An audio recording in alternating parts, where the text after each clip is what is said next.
রাতের বেলা এই জায়গাতে হয়েছে পানি থাকে ভরপুর, আর সকাল হলে দেখা যাইছে নাই। বলতে পারেন যে হচ্ছে চোরের মতো, রাতে চুরি করে সকালবেলা হারিয়ে যায়। তো এই ক্ষেতগুলো দেখতে পাচ্ছেন, এগুলো হয়েছে কালকে রাতে এখানে হয়েছে পানি ছিল প্রায় হয়েছে হাঁটুর নিচে ছিল, আর আজকে দেখলে বোঝা যায় যে এখানে পানি ছিল। তারপরে আবার হয়েছে দেখেন এই ক্ষেতটার কিন্তু একই অবস্থা, এই ক্ষেতেও একই অবস্থা। আর সামনে দেখাইতেছে আপনাদেরকে, আর এই ক্ষেতে কিন্তু কালকে পানি ছিল হাঁটুর উপরে। সামনে যে ক্ষেতটা দেখতেছেন এটা ছিল হাঁটুর উপরে। তো যেটা রয়েছে কিছুটা হইলেও বোঝা যায় এই ক্ষেতটা দেখলে। এখানে কিন্তু হাঁটুর নিচে এখনো পানি আছে, কারণ এই ক্ষেতটা হচ্ছে একটু নিচে থাকার কারণে এখানে এসে পানি এখনো আছে দেখা যেতেছে। আর এটারও কিন্তু সেম অবস্থাই, দেখেন এটারও কিন্তু সেম অবস্থা। কতটুকু দেখা যেতেছে জানি না,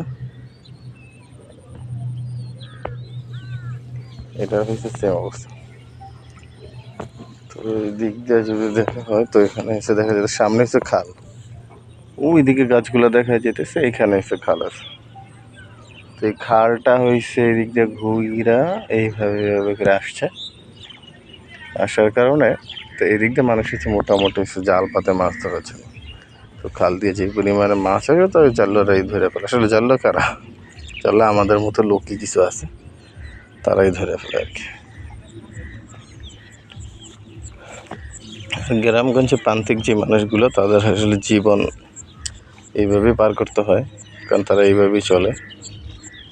কোনো সময় মাছ ধরে, কোনো সময় হয়তো ক্ষেত খামার করে। কারণ এগুলো দেখেন সব কিন্তু ক্ষেতের জমি ছিল, কয়েকদিন আগে এখানে ধান ছিল ভরপুর।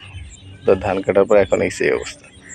আর এইদিকে থেকে দেখা যেতেছে কিনা জানি না, এই যে দেখেন এই যে 3টা নৌকা দেখা যেতেছে এখানে, 2টার মাঝখানে একটা আছে। তো এই যে জায়গাটা এইখানে এসে নৌকার উপরে এসে প্রচণ্ড পরিমাণে জাল আছে, তো তারা এসে এখানে মাছ ধরার জন্য আসে। তো এই কিছুক্ষণ পরে দেখবেন যে ভাটা শুরু করবে নামাজের পরে, এই অবস্থা। আর এদিকে এসে রাস্তা।